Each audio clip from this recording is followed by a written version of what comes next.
Gunung Kidul, Handayani, Yogyakarta, istimewa.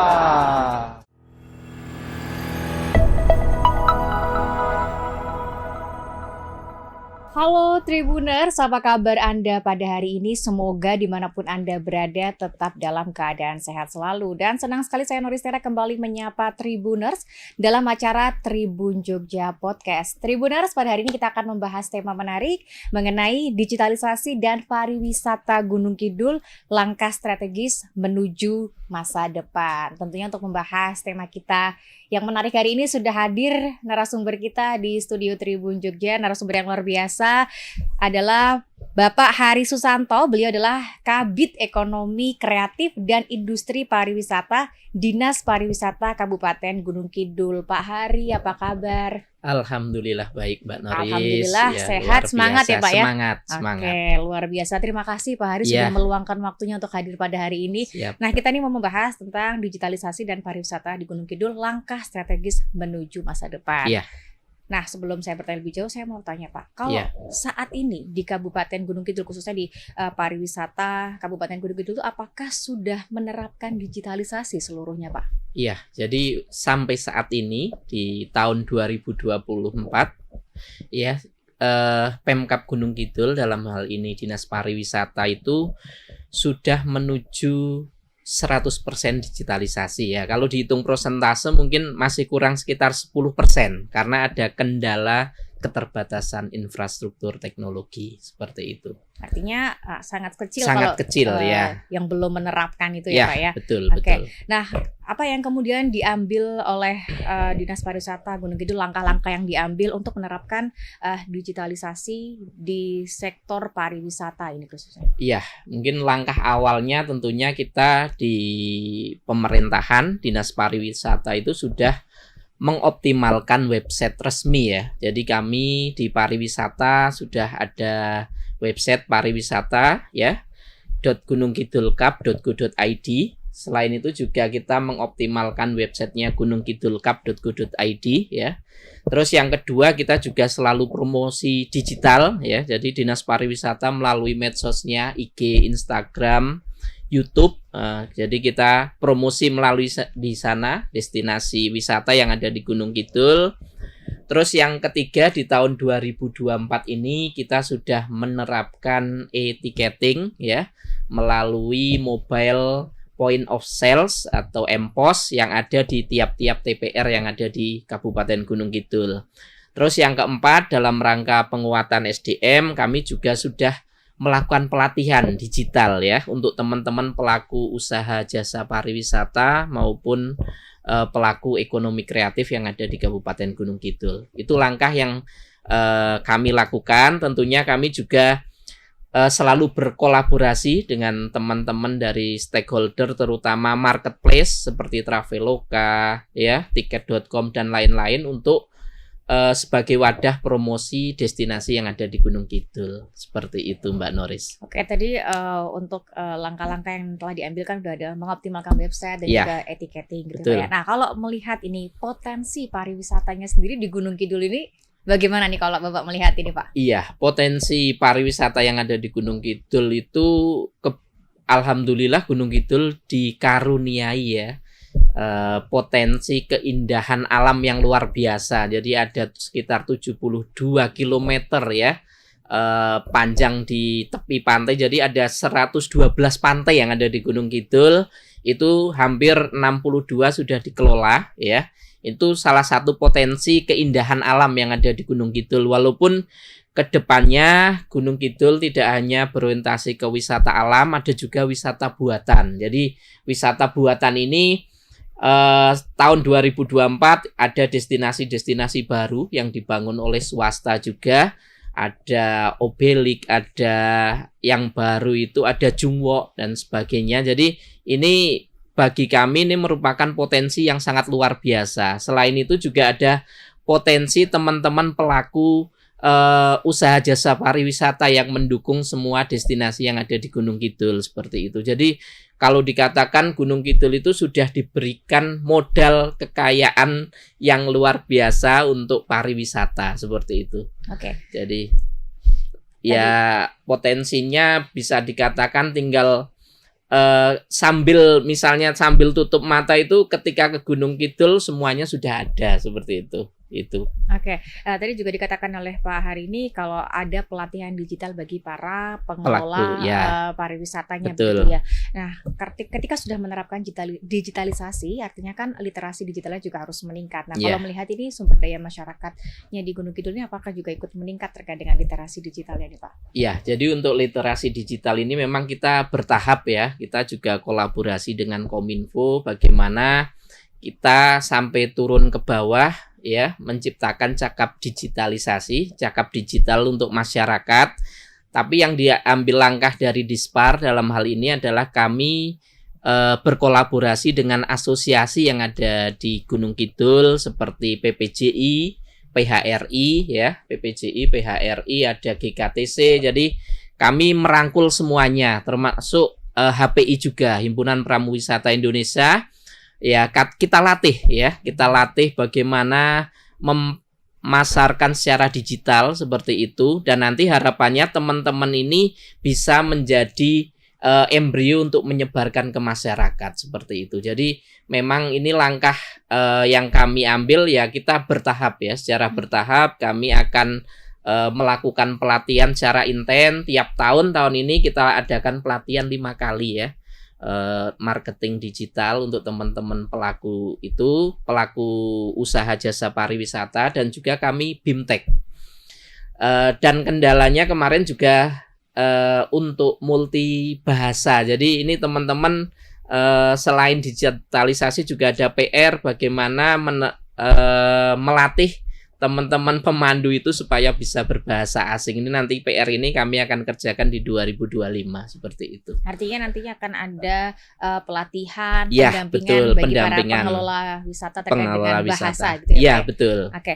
Nah, kalau melihat ini dengan adanya digitalisasi di sektor pariwisata yang ada di Kabupaten Gunung Kidul, dari yang sebelum digitalisasi dengan sekarang sudah ada digitalisasi, apa kemudian perbedaan yang paling dirasakan, Pak? Iya, kalau di kami di Dinas Pariwisata itu sangat kelihatan dari kunjungan pariwisata ya. Kami menargetkan di akhir tahun 2023 itu di kunjungan wisatawan itu 3 juta, tetapi dengan adanya digitalisasi di akhir Desember 2023 itu sekitar 3,7 juta ya wisatawan. Itu salah satu indikatornya. Yang kedua terkait dengan PAD ya, pendapatan asli daerah. Mungkin baru 2023 PAD kami bisa terlampaui ya.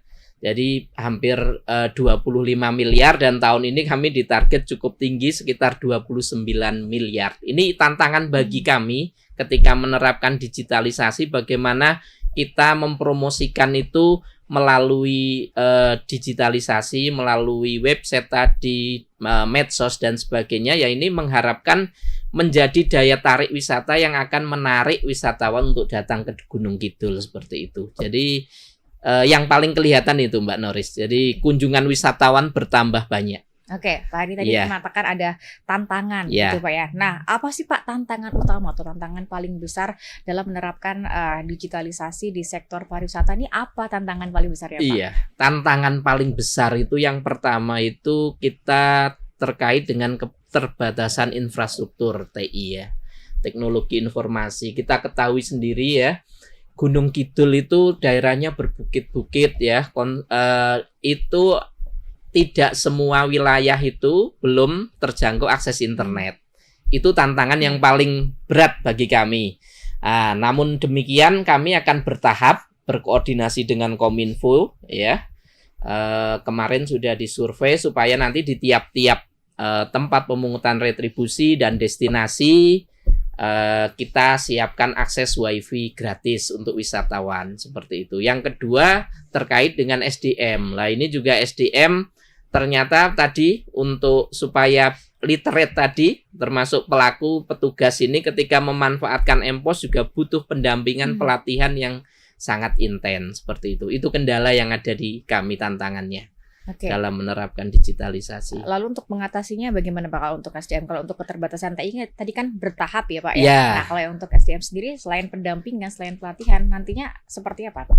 Iya, Kedepannya. jadi untuk SDM ini kita selain pelatihan ini kita juga selalu ini apa namanya berkala ya. Jadi kita pelatihan berkala tadi ya, memanfaatkan teman-teman. Jadi bagaimanapun kita harus bertransformasi ya, yang tadinya manual menjadi digital ini ya memang harus sabar. Jadi ada beberapa SDM yang belum bisa menerima ya, ada beberapa yang belum bisa terbiasa lah. Jadi nanti bagaimana caranya kita paksa Mbak. Jadi kita paksa memanfaatkan teknologi ini supaya bisa diterapkan untuk optimalisasi digitalisasi. Caranya kita kurangi pembuatan tiket retribusi manual. Jadi semuanya sudah ada M-Pos tadi, harapannya nanti semuanya transaksi bisa tercatat melalui M-Pos tadi. Jadi memaksa teman-teman yang ada di TPR ini mengurangi tiket manual sehingga nanti terjadi efisiensi cetak tiket manual seperti itu. Semuanya cetak tiket secara digital dan bisa di-print seperti layaknya kita mengisi BBM di pom bensin. Jadi nanti struknya memakai kertas termal. Jadi kalau tadinya kalau datang ke Gunung Kidul pakai tiket manual full color, kita bisa efisiensi cukup pakai kertas termal sudah sebagai alat bukti pembayaran yang sah masuk ke destinasi wisata seperti itu. Oke, Pak Hadi tadi kan mengatakan kalau 90% sektor pariwisata itu sudah menerapkan digitalisasi. Nah, apakah yang 90% ini seluruhnya sudah optimal dalam penerapan digitalisasi ini, Pak? Ya, kalau dikatakan optimal itu belum semua karena tadi keterbatasan infrastruktur tadi. Bahkan saya beberapa kali di tempat pemungutan retribusi TPR termasuk yang jalur utama juga mengeluh. Jadi wisatawan datang pengen bayar pakai cashless ya, pakai QRIS, tapi karena sinyal nggak lancar di HP-nya, makanya dia scan kadang pembayarannya gagal, harus mengulang 2 kali, 3 kali sampai berhasil. Itu salah satu kendalanya. Jadi kalau ketika nanti digitalisasi mau menuju 100% optimal semua infrastrukturnya harus sudah siap betul. Jadi seperti itu. Kendalanya kita juga kolaborasi dengan teman-teman dari operator supaya nanti bisa membangun BTS di sekitar destinasi wisata seperti itu. Jadi belum optimal juga kalau mungkin sekitar separuhnya ya. Jadi masih ada yang manual tadi, tapi ketika nanti sedikit paksaan nanti mungkin di 2025 semuanya harus digital, mungkin nanti akan terbiasa kalau infrastruktur kita sudah siap 100%. Oke. Seperti itu. Bagaimana kemudian para pelaku usaha di bidang pariwisata lokal gitu Pak ya dapat diberdayakan untuk memanfaatkan teknologi digital dalam bisnis pariwisata ini seperti apa ini Pak? Kalau dari upaya dari Dinas Pariwisata sendiri? Ya, jadi kami mendampingi ya, melatih mulai dari bagaimana memfoto ya, melatih fotografi. Jadi kami foto destinasi yang ada di Gunung Kidul. Misalnya dia usahanya punya jeep ya, kita foto ini buat paket wisata. Kita latih bagaimana membuat sebuah poster paket wisata itu selain fotografi. Selain itu juga selalu kita dampingi dan kita ada program Monef juga tiap tahun ada 10 kali bagaimana pelaku usaha ini yang mengalami kendala. Kita akan dampingi sampai dia bisa gitu. Jadi dengan digitalisasi mungkin yang gaptek seperti itu, terutama yang nggak masuk kaum milenial itu agak susah untuk mengikuti, makanya kita selalu hadir di tengah-tengah mereka, kita dampingi, kita bantu promosi melalui kalau ini marketplace seperti Traveloka dan sebagainya, kita bantu untuk promosi digitalnya seperti itu, Mbak Noris. Kalau dari Dinas Pariwisata Pak, apa kemudian upaya yang dilakukan untuk meningkatkan jumlah wisatawan untuk berkunjung ke pariwisata yang ada di Gunung Kidul, melihat tadi potensinya luar biasa sekali ya Pak. Apa kemudian upaya-upaya yang dilakukan untuk menarik wisatawan? Iya, yang pertama kita tiap tahun itu ada event ya.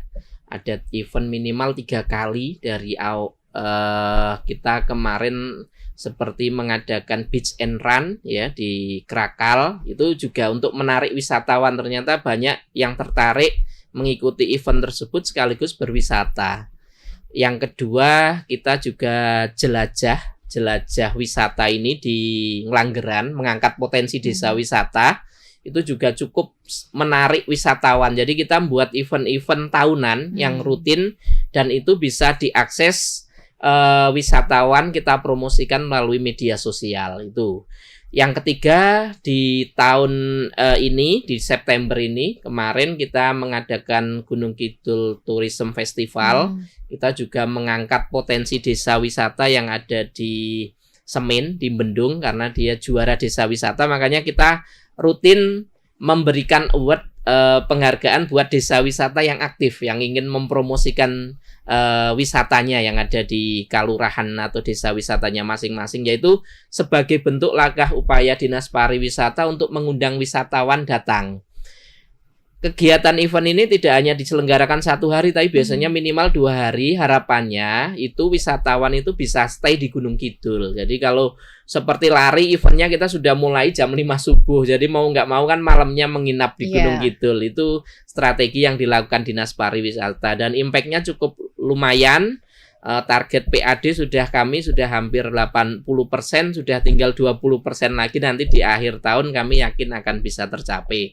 Walaupun nanti masih ada program-program kolaborasi dengan swasta sampai kegiatan di penghujung akhir tahun, Mbak Noris. Artinya nanti Jadi, di akhir tahun bakal ada event-event yang luar biasa nih Pak? Iya, luar biasa. Terutama nanti di alun-alun Gunung Kidul dan tempat-tempat destinasi itu nanti kita sudah koordinasi untuk ada event-event akhir tahun seperti itu. Biasanya malam puncak tahun baru tuh pasti ada. Gitu ya, Pak, ya? Jadi semua nanti wisatawan masuk ke Gunung Kidul dan biasanya macet iya, ya.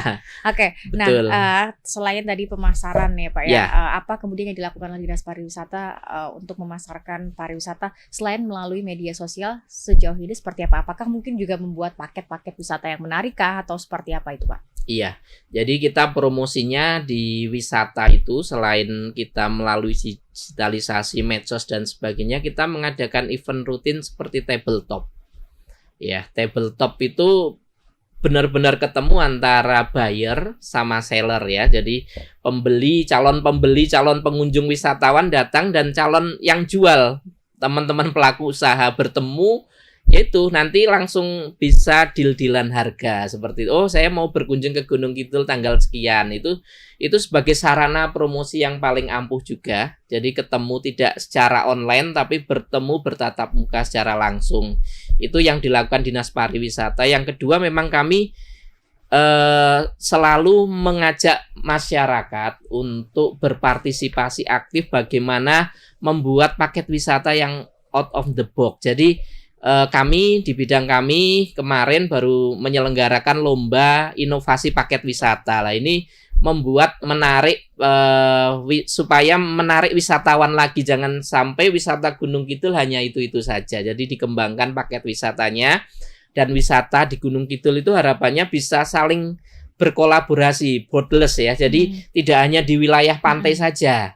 Tetapi nanti nginapnya bisa di desa wisata tadi di Watu Sigar atau di Semin seperti itu. Jadi bisa meningkatkan length of stay wisatawan. Jadi wisatawan Gunung Kidul harapannya menginapnya di Gunung Kidul seperti itu. Itu yang kami lakukan. Jadi tidak hanya secara digital, kami juga rutin ada cetak brosur, leaflet juga masih rutin kami lakukan. Kami juga mengoptimalisasikan TIC ya. Tourism Information Center yang ada di Patok ya, itu langkah-langkah kami yang tentunya kami juga menggandeng teman-teman komunitas seperti PHRI, HPI, teman-teman pemandu wisata, tour leader supaya mengajak wisatawan datang ke Gunung Kidul. Seperti itu. Kalau bicara kolaborasi atau sinergi nih ya, seperti apa sinergi yang sudah dilakukan dari Dinas Pariwisata dengan OPD, dengan pengelola wisata, dengan para pelaku usaha di Gunung Kidul, seperti apa kalau sinerginya ini Pak? Sinerginya ini yang pertama tentunya kami di antara level OPD misalnya, karena membangun pariwisata itu ada 3 unsur 3A ya. Jadi selain atraksi wisata memang ada di kami. Nah, atraksi wisata kami mengajak teman-teman desa wisata supaya lebih berinovasi ya. Nanti atraksi budaya atau apa, tidak harus pantai seperti itu. Yang kedua itu amenitas. Lah ini amenitas ini adalah untuk sarana pelengkap ya. Pelengkap ini yang akan disiapkan oleh teman-teman komunitas seperti PHRI menyediakan hotel, restoran dan sebagainya. Lah, yang ketiga adalah aksesibilitas. Nah, aksesibilitas ini yang bisa punya akses adalah levelnya Pemkab, dalam hal ini OPD. Ketika menuju ke destinasi A, misalnya pantai di Gunung Kidul, itu ada infrastruktur jalan, makanya kita kolaborasi dengan PU. Bagaimana supaya jalannya mulus seperti itu. Itu kolaborasi yang kami lakukan. Terkait dengan infrastruktur juga infrastruktur digital kami juga kolaborasi dengan Kominfo, bagaimana caranya supaya sinyal di destinasi wisata ini bisa merata di sepanjang area pantai misalnya seperti itu. Dulu yang tadinya berkunjung di Wedhiombo ya, kalau pernah ke Giri Subo contohnya, Giri Subo itu Wedhiombo dulu nggak ada sinyal sama sekali. Kami lakukan di 2023, alhamdulillah sudah ada sinyal sekarang. Jadi itu bisa menarik daya tarik wisata. Jadi yang tadinya mau ke Giri Subo nggak bisa update status, sekarang bisa datang ke Wedhiombo langsung bisa live, langsung bisa ngupdate sebagai pengalaman wisatawan, langsung bisa diakses oleh kita. Dan harapannya kolaborasi ini akan menciptakan pengalaman wisatawan yang bisa dibagikan oleh wisatawan lain. Jadi adanya Google Review juga sangat kami optimalkan supaya nanti kesan wisatawan itu ke Gunung Kidul itu baik dan bisa kembali lagi ke Gunung Kidul seperti itu. Jadi kolaborasinya bertahap tadi dengan 3A tadi, semua elemen stakeholder kita libatkan untuk membangun pariwisata yang berkualitas. Oke, tadi kan dikatakan kalau di GK masih ada wilayah yang belum terjangkau Blank spot. sinyal Ya, blank betul. spot. Untuk saat ini apakah masih ada wilayah yang blank spot, Pak? Masih ada, Nah. mungkin sekitar 5% ya. Oke. Iya. Nah, lalu bagaimana kemudian upayanya untuk mengatasi supaya kemudian sinyal ini bisa masuk ke daerah blank spot itu bagaimana, Pak?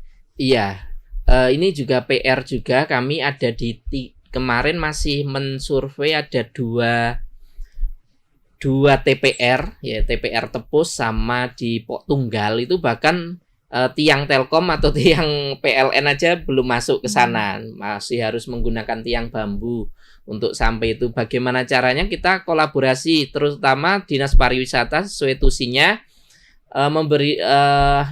membuat nota dinas ya, membuat nota dinas kepada Pak Bupati melalui Pak Sekda.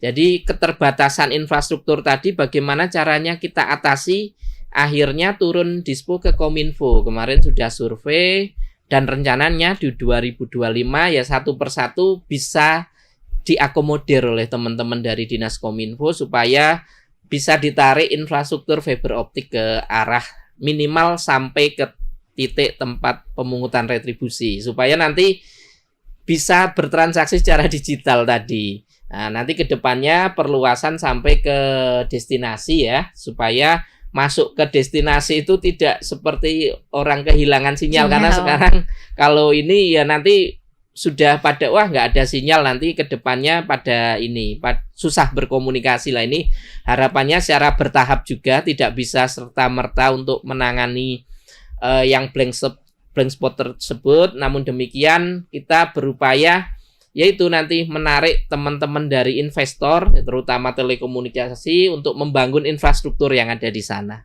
seperti itu melalui bergandengan dengan Kominfo. Dengan adanya teknologi atau digitalisasi itu kan bisa meningkatkan jumlah wisatawan yang datang ke Gunung Kidul. Nah, kalau manfaatnya sendiri yang dirasakan oleh para wisatawan ini yang datang dari berbagai daerah gitu ya, apa yang mereka rasakan dengan adanya digitalisasi di sektor pariwisata Gunung Kidul ini, Pak? Yang dirasakan pertama tentunya wisatawan ini merasa senang ya, senang ketika berkunjung diberikan kemudahan. Karena sekarang perilaku wisatawan juga sekarang males bawa uang cash ya. Betul, uang tunai. Makanya wisatawan dengan adanya digitalisasi ini sangat terbantu, mudah. Jadi bayar cukup scan barcode QRIS tadi. Kami kerjasama dengan Bank BPD DIY, jadi supaya itu mempermudah wisatawan. Jadi yang pertama mempermudah, yang kedua akses informasi wisatawan. Jadi kita tidak sekarang nggak hanya mengandalkan brosur, tapi bisa diakses di seluruh penjuru dunia untuk datang ke Gunung Kidul. Itu jelas mempermudah akses informasi.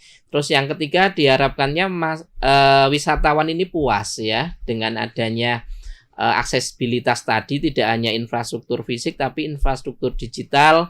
Di destinasi sudah bisa bersuah foto, bisa langsung video call dengan saudaranya di sana, saling berkomunikasi. Itu memberikan kesan yang baik buat wisatawan, supaya nanti wisatawan juga akan berkunjung kembali ke Gunung Kidul. Dan harapannya juga wisatawan diharapkan bisa mengeksplor Gunung Kidul dengan adanya infrastruktur digital yang sudah merata. Jadi sebagai sarana promosi gratis juga bagi kami, karena wisatawan datang mesti akan foto, video, dan akan di-share di media sosial.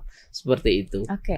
Tadi kan dikatakan kalau manfaatnya sendiri ada kemudahan gitu ya, dalam kemudahan, bertransaksi betul. gitu ya Pak ya. Nah, lalu seberapa penting nih Pak keamanan data dan privasi dalam konteks digitalisasi pariwisata di Gunung Kidul? Apakah kemudian bisa menjamin kalau data para wisatawan ini aman gitu Pak? Oh iya. Jadi keamanan data dan privasi ini sangatlah penting, apalagi ketika, makanya di Dinas Pariwisata melalui aplikasinya M-Pos juga kami sebenarnya aksesnya itu menggunakan QRIS yang dinamis. Jadi nanti cukup scan barcode, jadi nanti sudah tidak perlu memasukkan nominal tiket lagi, sudah nanti langsung terbayar dan itu diakses langsung oleh wisatawan. Jadi aksesnya kami cuma paling hanya nomor rekening ini saja dan nama pemilik nomor rekening tadi. Harapannya kami memang sangat aware terhadap menjaga data dan kerahasiaan tadi. Jangan sampai nanti wisata datang ke Gunung Kidul istilahnya datanya bocor. Ini yang tidak kami harapkan. Apa yang langkah kami lakukan? Yang pertama, kami selalu menghimbau wisatawan untuk selalu berganti password ya. Bagaimana caranya nanti memanfaatkan, kami juga aplikasinya sudah memanfaatkan enkripsi data, jadi tidak bisa dibaca, jadi transfernya kemana itu tidak bakal ketahuan ya. Jadi yang kedua itu juga autentifikasi yang multifaktor, juga nanti diharapkan tidak hanya ketika scan barcode tetap harus memasukkan password juga, seperti itu.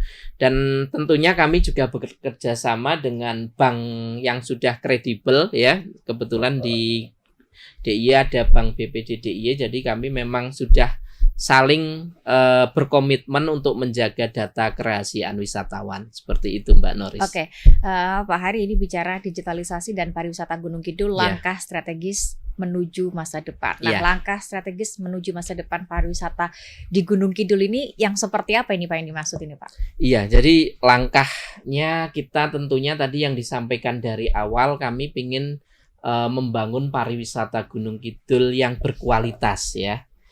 Dan berkualitas ya, inovatif ya, inklusif juga, dan juga berdaya saing global. Ini harapannya dengan adanya digitalisasi tadi. Untuk apa? Untuk mewujudkan pariwisata yang berkelanjutan, supaya nanti pariwisata Gunung Kidul bisa dirasakan sampai cucu cicit kita. Jadi tidak hanya berhenti di tahun depan, tahun ini, tapi berkelanjutan.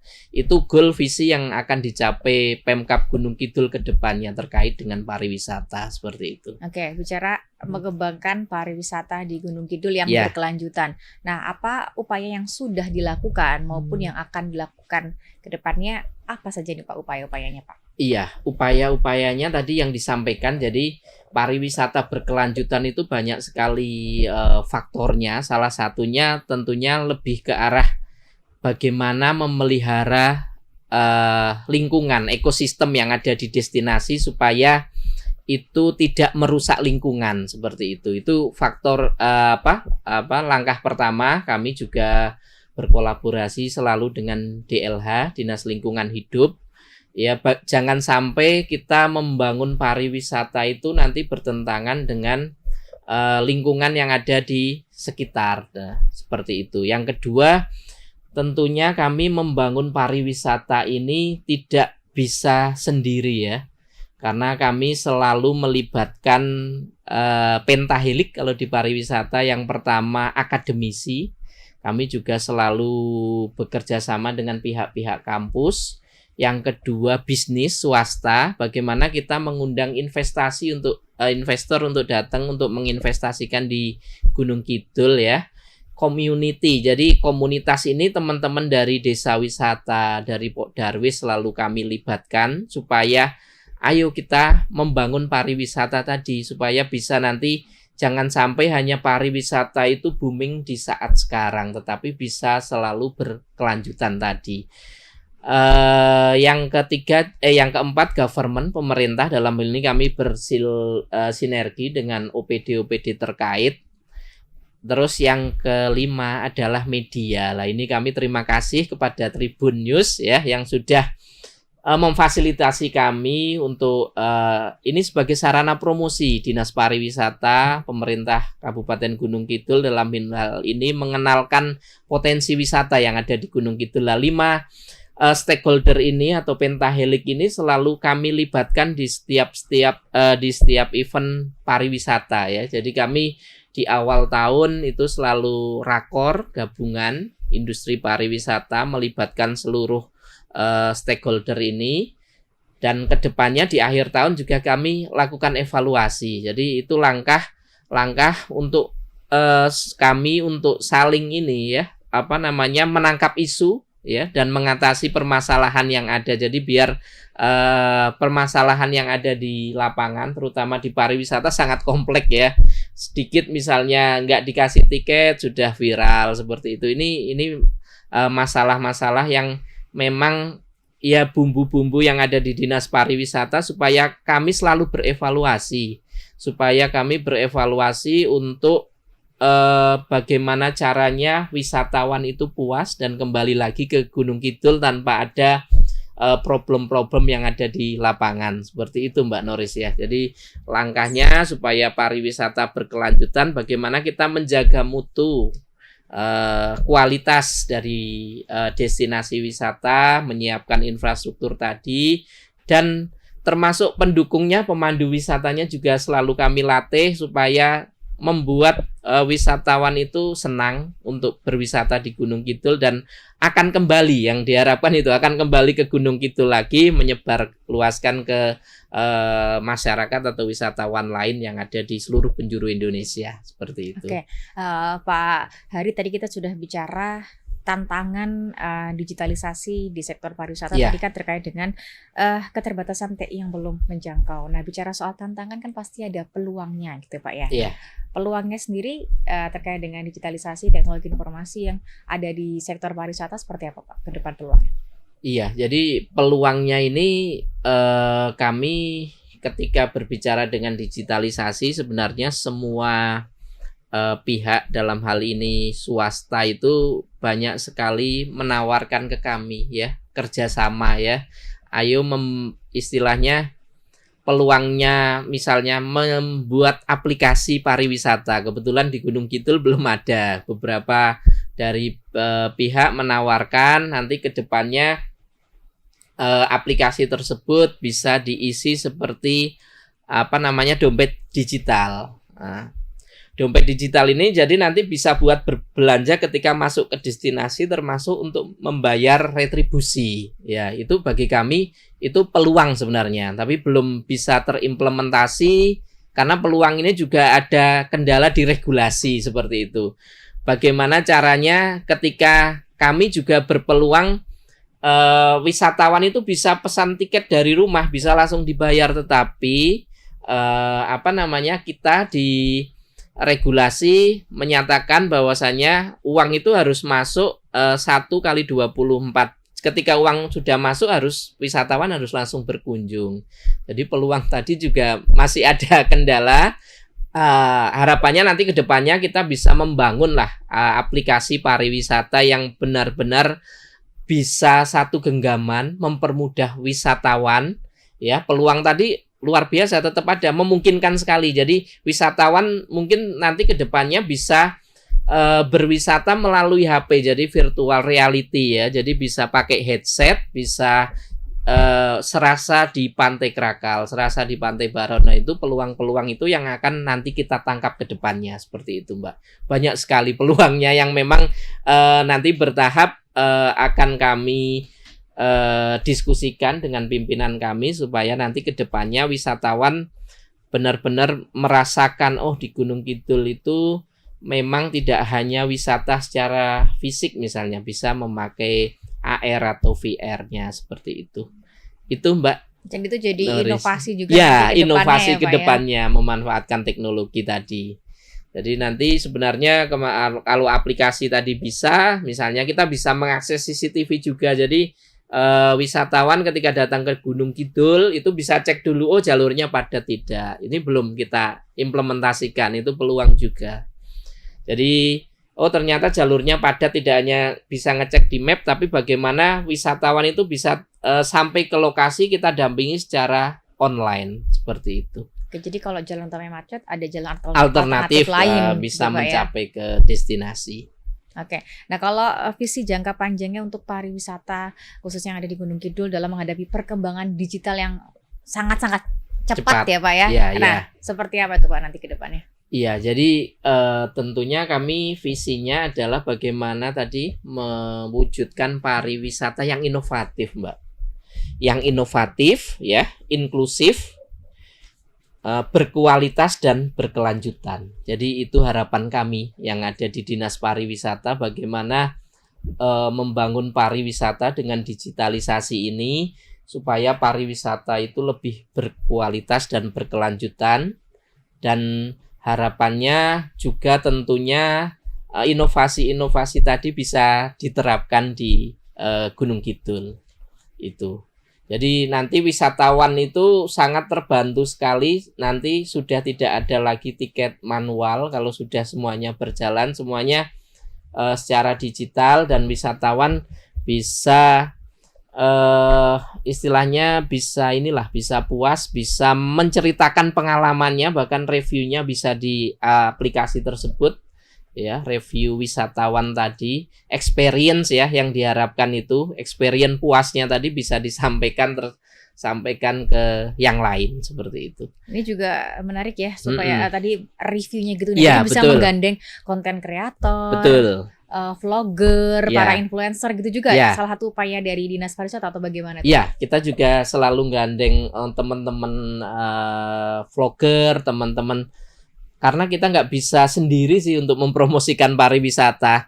Influencer juga selalu kita gandeng, kita kumpulkan, walaupun kami memang tupoksinya kadang bersinggungan dengan Kominfo, walaupun kami selalu bersinergi, maksudnya dua-duanya semuanya. Sebenarnya Gunung Kidul prioritasnya adalah pariwisata, makanya influencer tadi terus kita libatkan, kita optimalkan lagi ke depannya supaya ini Mbak, untuk mempromosikan pariwisata yang ada di Gunung Kidul. Jadi ini konten kreator, ini kita selalu pancing melalui tadi kompetisi-kompetisi tadi. Kemarin juga kita ada lomba video ya, kita ternyata yang ikut juga dia sudah punya studio film, sudah ini, jadi luar biasa lah. Jadi kita bisa tahu potensi bakat yang masyarakat Gunung Kidul. Jadi ini akan nanti ke depannya akan kita gandeng Mbak, supaya ke depan bersama-sama mewujudkan digitalisasi pariwisata yang ada di Gunung Kidul. Oke, tadi dikatakan juga kalau kedepannya kan nanti membangun pariwisata yang berkelanjutan, yang inovatif, yang kemudian inklusif dan lain sebagainya. Nah, selain inovasi yang tadi virtual, gitu ya, ke depan kira-kira inovasi yang akan dikembangkan supaya menarik minat wisatawan untuk berkunjung. Berkunjungnya nggak cuma sekali nih, kalau bisa setiap ke Jogja, aku pengen lah selalu ke Gunung Kidul. Nah, kira-kira gimana tuh Pak? Iya, jadi kami tentunya pertama kita selalu mengevaluasi. Kadang ini yang menjadi PR kami di Dinas Pariwisata, bagaimana membangun infrastruktur tadi ya, aksesibilitas. Infrastruktur itu bisa infrastruktur fisik maupun digital. Jadi bagaimanapun kami akan memberikan kenyamanan untuk wisatawan ya. Kami akan membangun ke depan titik CCTV yang ada di tiap titik-titik destinasi. Jadi harapannya wisatawan itu merasa terlindungi. Jadi merasa nyaman ketika ada di destinasi. Jadi CCTV yang ada di destinasi itu tidak mengurangi privasi, tapi karena di tempat publik bagaimana nyaman ketika ada kehilangan atau apa, itu akan membantu. Jadi wisatawan walaupun merasa terawasi juga merasa nyaman. Oh, ternyata saya diawasi, misalnya di pantai misalnya. Nanti ada warning juga ketika tidak boleh berenang, itu akan secara otomatis, secara sistem akan bunyi alarm seperti itu. Jadi kalau berbicara dengan inovasi teknologi ini itu akan berkembang sangat cepat nanti. Jadi adanya virtuality, reality, terus augmentasi AR-nya tadi, dan harapannya ke depan itu Dinas Pariwisata memang tidak hanya berhenti di sisi tiket tadi, tiketing, tapi bagaimana caranya wisatawan ini akan merasa nyaman, akan merasa puas, supaya wisatawan akan datang lagi ke Gunung Kidul, seperti itu Mbak. Harapannya itu. Oke, ini pertanyaan terakhir ya ya Pak. Mungkin boleh nih Pak di-spill kalender pariwisata terdekat yang ada di pariwisata Gunung Kidul ini apa nih Pak terdekat nih? Untuk terdekat itu nanti paling kita kebetulan yang terdekat sudah terlaksana di bulan September kemarin, Hari Pariwisata Dunia. Nanti di akhir tahun kita ada istilahnya tutup buku, atau misalnya ganti tahun ya, malam pergantian tahun baru. Nanti kita sedang koordinasi nih, masih 3 bulan lagi. Dan mudah-mudahan nanti di setiap destinasi akan merayakan itu malam tahun baru. Dan harapannya masyarakat, wisatawan yang akan berkunjung ke Gunung Kidul untuk memanfaatkan momen tersebut. Yang pasti nanti di Pemkab Gunung Kidul juga menyelenggarakan, dan di beberapa destinasi wisata juga sudah koordinasi untuk menyelenggarakan hal tersebut. Hai. Itu. Ini mungkin juga untuk Tribuners yang belum punya agenda akhir tahun mau kemana nih, bisa nih ke Gunung Kidul, karena Dinas Pariwisata menyiapkan banyak banget event untuk merayakan malam tahun baru, dan tentunya cepat-cepat booking karena sebelum kehabisan nanti penginapan di sana gitu. Baik, terima kasih Pak Hari atas waktunya, perbincangan menarik sekali. Terima kasih sekali sudah meluangkan waktunya untuk hadir di studio Tribun Jogja. Terima kasih. Terima kasih juga untuk Tribuners yang telah menyaksikan Tribun Jogja Podcast. Saya Noristera dan juga Pak Hari yang hadir pada hari ini mohon pamit undur diri. Terima kasih dan sampai jumpa.